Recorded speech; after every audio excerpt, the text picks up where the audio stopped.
drawn for some clown who thinks he's Batman. I am Batman.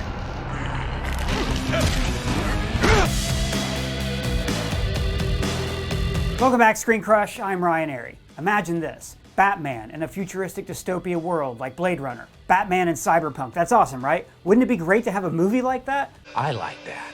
Well, this is something that we got over 20 years ago in the beloved Batman Beyond animated show. Now, I am very excited for all the Batman we are going to get this year, but I have to ask, how about a Batman Beyond movie? I want to present to you a completely drastic and new take on Batman. That's what Batman Beyond was 20 years ago, and now is the perfect time to finally bring Batman Beyond to the big screen. So consider this video as our pitch for a Batman Beyond movie, for you and Warner Brothers, in case maybe a couple executives are watching. We have the perfect idea for a Batman Beyond movie, and actually, I might have even figured out the sequel as well. So hit that metal music.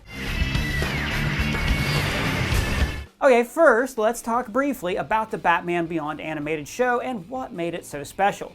Batman Beyond first aired in 1999, and it served as a direct continuation of the perfect Batman animated series. We are introduced to a much older Batman now, having to rely on a futuristic Iron Man-like suit.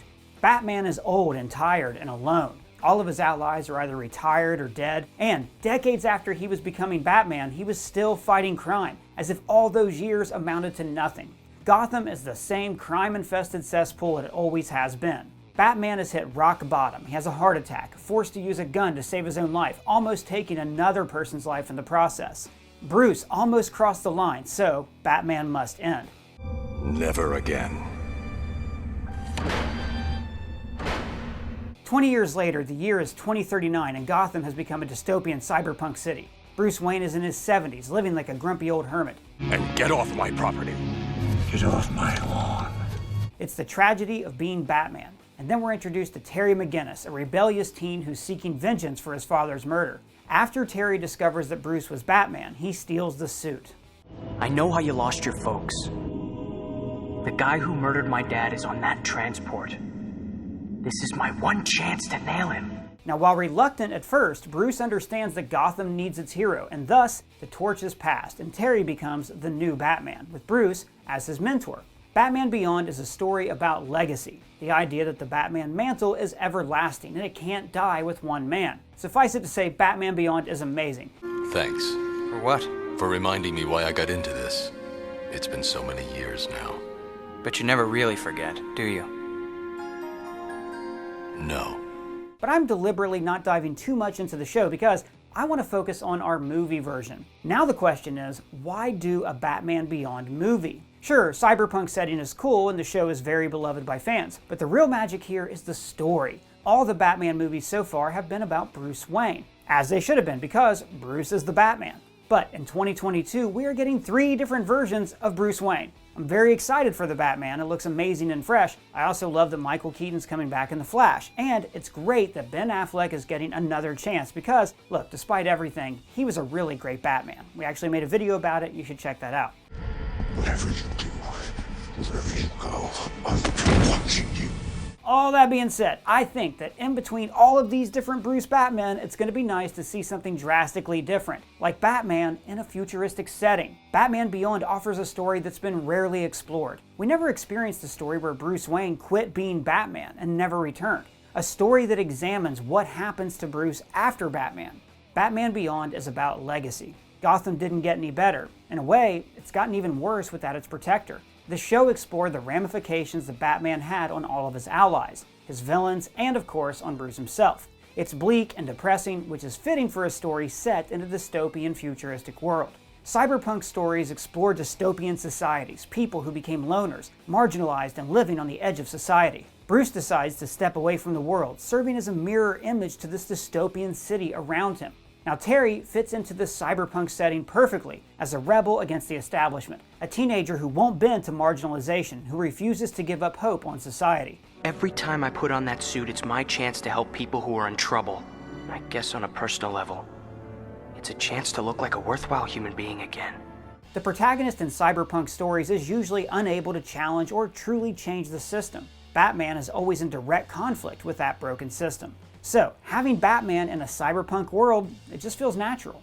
This is what makes Batman Beyond so interesting. It's an entirely fresh take on the iconic hero. Batman stood the test of time because the character has always been reinvented, serving as a constant mirror image to society. The cyberpunk world is becoming a dark prophecy for our civilization. That's why cyberpunk stories are so compelling. That's what the animated show did so well, and 21 years later, I think it's time to retell that amazing story on the big screen. Back in 2000, there actually was plans for a Batman Beyond movie, but unfortunately nothing came of it. Now let's talk about what we would like to see in this Batman Beyond film. First, let's start by talking about who should portray old Bruce Wayne. For years, I was hoping to see Michael Keaton as old Bruce Wayne in Batman Beyond. And now, he came back as Batman, though he is coming back as an older Batman in the Flash movie and in Batgirl.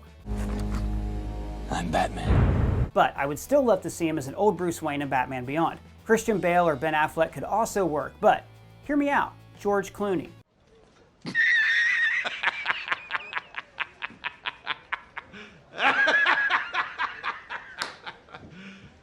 You serious? I know. Batman and Robin was the worst, but Clooney is a great actor, and it's unfair to blame him for Batman and Robin. Didn't you apologize to the crowd at Comic-Con for Batman and Robin? I always apologize for Batman. Batman Beyond is a story of redemption for Batman, so maybe it could also be Clooney's story of redemption as well. And here's an idea for an actor who's yet to be Batman. It's a good one. Josh Brolin. Imagine this scene only with Bruce and Terry. Guess I'm not in the mood today. Mood? What's mood to do with it? You fight when the necessity arises, no matter the mood. Now fight! Need I say more? Okay, now let's get into my pitch for this story. Terry McGinnis' origin story is good, and the movie should be an adaptation of that. But I have a twist on why Batman retired. It all happened after Batman's one bad day. All it takes is one bad day. Joker kidnapped Jason Todd, who at the time was the second Robin. Joker savagely tortured Jason and then killed him, and Batman was powerless to stop it. Jason's death breaks Batman, and in a rage, he almost killed the Joker, but he was able to stop himself just before crossing that line. However, the beating left Joker in a coma. After this one bad day, Bruce knows that he can never be Batman again. He almost broke his one rule, but more importantly, he got Jason killed. A kid that he took in, a child who he put in harm's way, allowing him to face monsters like the Joker. The death of Jason Todd is his biggest failure as Batman. So our version of Batman Beyond takes story elements from The Dark Knight Returns and also Under the Red Hood. Also, this is something that was explored in the animated Batman Beyond movie, Return of the Joker, but that story played out differently. Tim. 20 years later, Gotham went to hell without Batman. So here, Terry will be introduced and become Batman like in the show. But here's the twist. I want Red Hood to be the villain of the movie. In the comics, Jason was resurrected and became the Red Hood, a vigilante who kills criminals. Red Hood is a massive fan-favorite character, and a story that has not yet been explored on the big screen. The DCEU sort of played with the dead Robin, but it never really did anything with it. Why you sent a boy wonder? To do a man's job. And I think that this fits perfectly into a Batman Beyond movie, and that's because it's a story about Batman's legacy and his failures. Jason Todd's death is one of the most tragic events for Batman, and it's his biggest failure. Jason's death is the reason why Bruce refuses to let Terry become Batman at first, because he cannot allow anyone else to die for his crusade. And having Jason return and distort everything that Batman stands for is what made the Red Hood such a fascinating character. I'm cleaning up Gotham, more than you ever did. You want to rule them by fear, but what do you do with the ones who aren't afraid? I'm doing what you won't. I'm taking them out. So Batman has a crisis of faith about what Batman should be. He was so sure that his no-killing rule mattered, but his refusal to kill Joker got Jason murdered. It got Barbara Gordon paralyzed, not to mention the countless others that have suffered because of Joker. All the people I've murdered by letting you live. That's why Red Hood works so well, being a vigilante who has no rules about killing. What's interesting about Red Hood is that his vendetta against Bruce is personal. He doesn't blame Bruce for his death, not really. He knows that it's Joker's fault. The reason he's in conflict with Bruce is because even after Joker killed Jason, Batman still refused to cross the line and kill Joker himself. I thought I'd be the last person you'd ever let him hurt. How can there even be true justice in Gotham if Batman allows monsters like the Joker to run rampant? So, how does Terry fit into this conflict without being overshadowed by Bruce and the Red Hood? Terry is stuck right in the middle because he himself is seeking vengeance for the death of his father. Batman represents justice while Red Hood represents vengeance. So Terry's journey is about understanding what it means to be Batman and why that no-killing rule matters so much, why crossing that line is the end of justice. I wasn't like you or the kids you took in. I was a pretty bad kid once. I'm trying to make up for past sins. Jason offers an interesting challenge for Terry's efficiency as Batman. He's a teenager and, unlike Bruce, he didn't forge his mind and body into a crime-fighting machine. Jason was trained by Batman in his prime, so Terry is no match for him.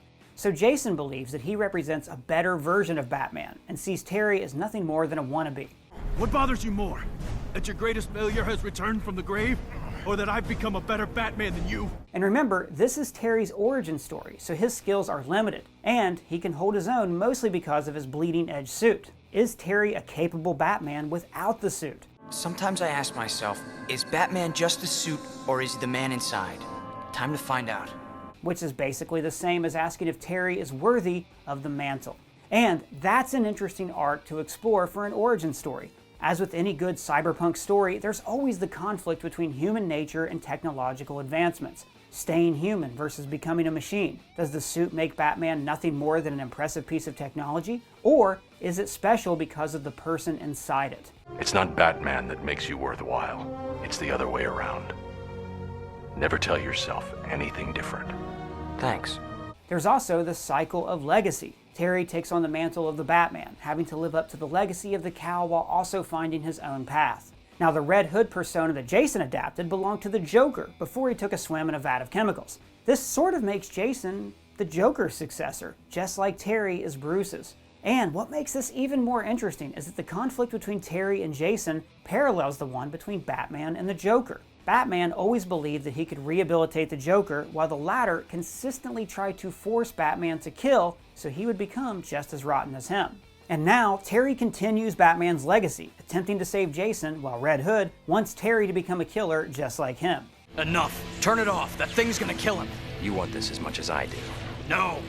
I wouldn't have agreed to this. You said you were gonna help him. And this conflict of killing versus rehabilitating is a fascinating moral dilemma. It's at the center of every Batman story. And it becomes even more powerful in this story because Batman Beyond explores the ramifications of Batman's legacy. Yes, I didn't want to believe you were so incredibly arrogant that you thought the world couldn't go on without you.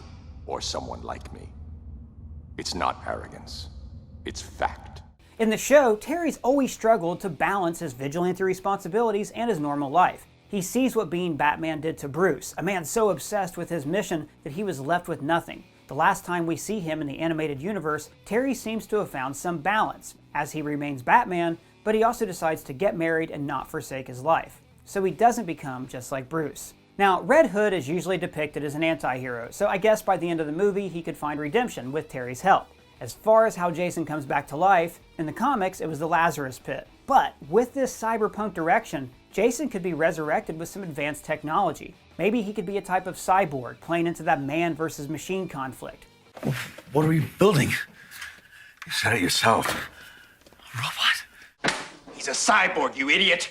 Now, all that being said, maybe Red Hood's a bit too much for a Batman Beyond origin story, and it's something that works better in a sequel. So maybe instead, the first film could set up Jason as the reason for Bruce retiring, and then the payoff will be in the sequel as Jason returns as the Red Hood. In that case, I hope to see Derek Powers, also known as Blight, who was Terry's arch nemesis in the show. Powers fits into the cyberpunk setting as he's the head of a huge multinational corporation that dominates the world through the economy. Derek Powers is in control of Wayne Enterprises thanks to a merger, and he's using Bruce's company for nefarious purposes. That fits both the cyberpunk setting but also thematically. The idea that all of Bruce's legacy, both as Batman and a Wayne, come back to haunt him. Also, if they ever do an older Joker, I'm just gonna say, Willem Dafoe. And there you have it. And if you are a Warner Brothers executive watching this video, there, we just pitched you 2 Batman Beyond movies, you're welcome. This is unbearably cool. But please just do a Batman Beyond movie, okay? Better yet, do 2, 3, do 10. We actually, wait, don't do 10 because that would probably suck. So let's aim for a trilogy. That should do it. A Batman Beyond movie is exactly what will inject new life into this story and give us the greatest iteration of this classic hero ever. But give me your thoughts on the Batman Beyond movie down in the comments below or at me on Twitter. And if it's your first time here, please subscribe or smash that bell. For Screen Crush, I'm Ryan Airy.